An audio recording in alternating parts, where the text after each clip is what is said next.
Hey, Anonymous here. No names, no badges, no fancy titles. Just a voice that shows up when the powerful start acting like they are untouchable, and regular people are the ones paying the price. And right now, what we are watching in America is exactly that. A Trump regime vibe where intimidation gets normalized, accountability gets laughed at, and cruelty gets sold as policy. So let me give you the kind of moral clarity we desperately need more of, straight from law enforcement leaders who are finally saying out loud what millions of people have been screaming for years. This moment lit up out of Philadelphia, and it hit like a siren. Furious police chief gives final warning to Trump, except it was not some TV cop character. It was Philadelphia's Sheriff Rochelle Bilal, standing in front of cameras and basically telling Trump's masked federal goons, "Try that in our city and we will put you in handcuffs." Picture it.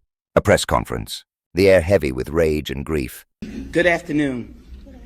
I'm Rochelle Bilal, the Sheriff for the City and County of Philadelphia. And I say her name, Renee Good. Renee Good. Renee Good. Renee Good. Renee Good. Renee Good. This should not have happened, but we're here today.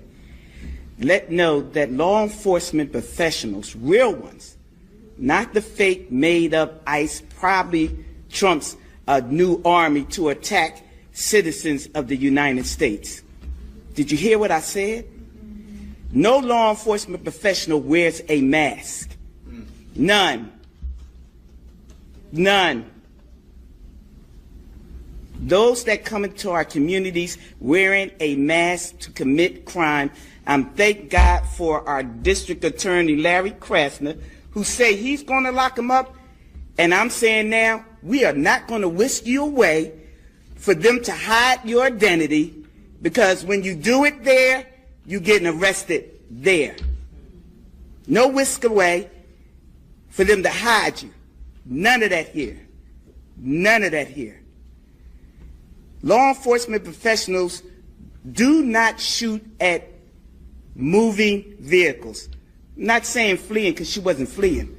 She was getting out of the way. Law enforcement professionals do not stand in front of moving vehicles invoking an action that is illegal. No, we don't. And so we stand here today with all those who stand against the made-up, fake, what you can call ICE, professional law enforcement. I don't call them none of that. I call them made-up, fake, wannabe law enforcement.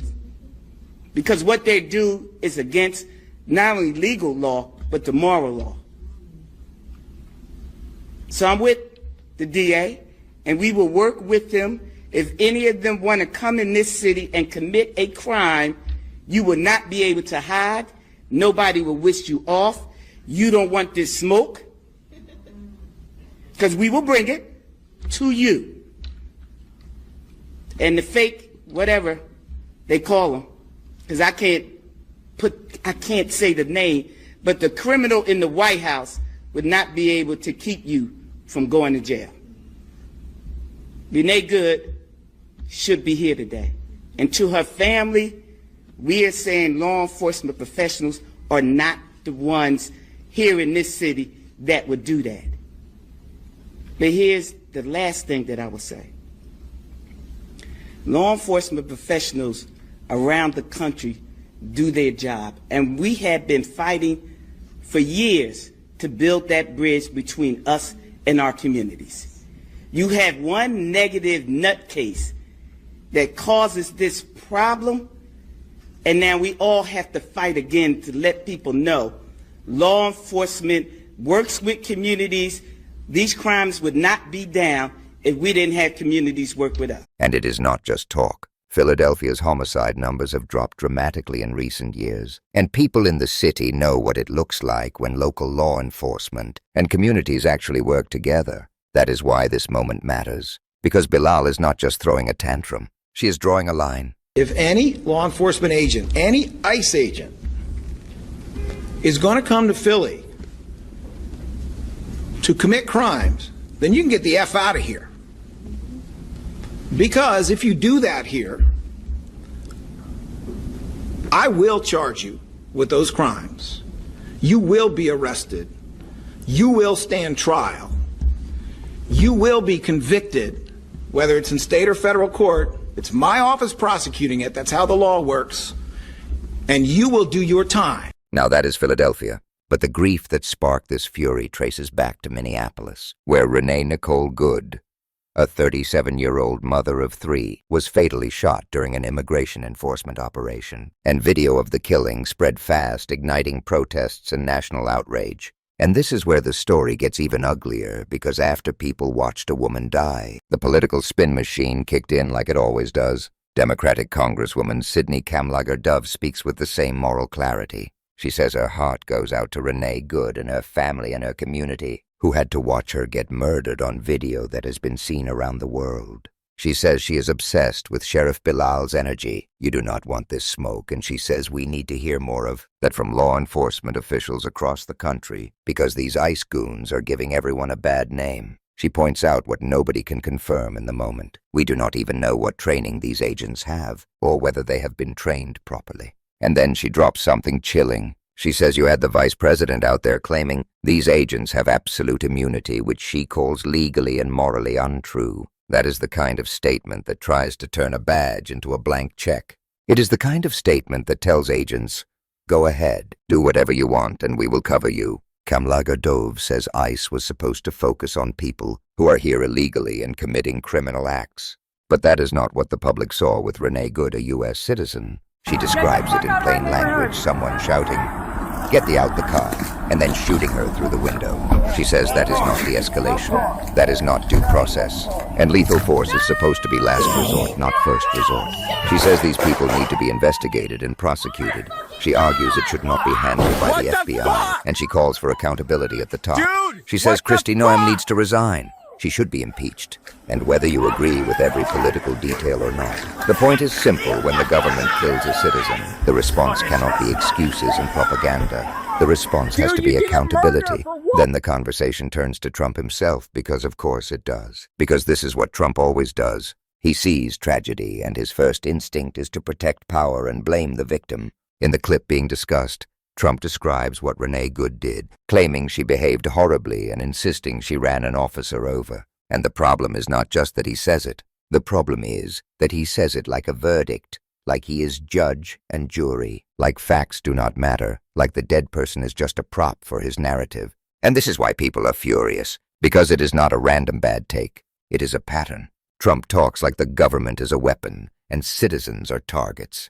He makes things up, says things that did not happen, and then the machine runs with it, calling her a domestic terrorist, claiming she weaponized her vehicle even before the full video was out. And when the video circulates and the public sees contradictions, the Trump camp just doubles down anyway. That is not leadership. That is manipulation.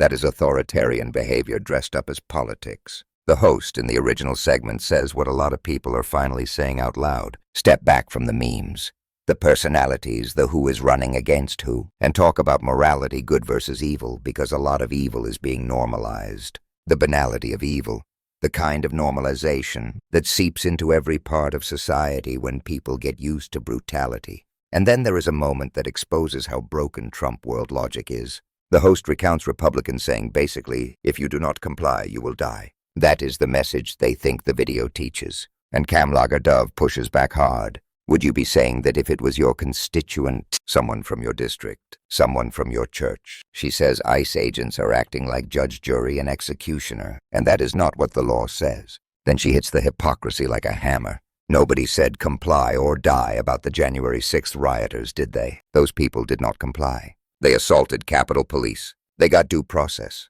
And then many of them got pardons from Donald Trump, and some went on to commit more crimes. She says she is sick of the duplicity and hypocrisy when tax-paying citizens are being murdered in the streets, and the discussion spirals into the wider chaos people feel. Venezuela, healthcare, corruption, everything piling up at once. But the action steps message is basically this: keep pushing until the fever breaks. Keep pulling out the ledger. Keep checking the receipts. When Trump does something illegal or immoral, ask the simple question: does it make you safer? Does it lower your cost of living? Does it bring peace? And when the answer is no, turn that anger into pressure, because pressure is how cracks form. Now I'm going to end this bluntly. Trump wants you tired, confused, numb. He wants you to accept masked men as normal, accept lies as just politics, accept death as the price of not complying. Do not you dare. Share this. Talk about Renee Good. Demand transparency. Demand prosecutions where crimes happened. Call your representatives. Show up at city council meetings. Support local journalists and community groups. And yes, hit subscribe, because the only way this fever breaks is if we refuse to look away. Your move.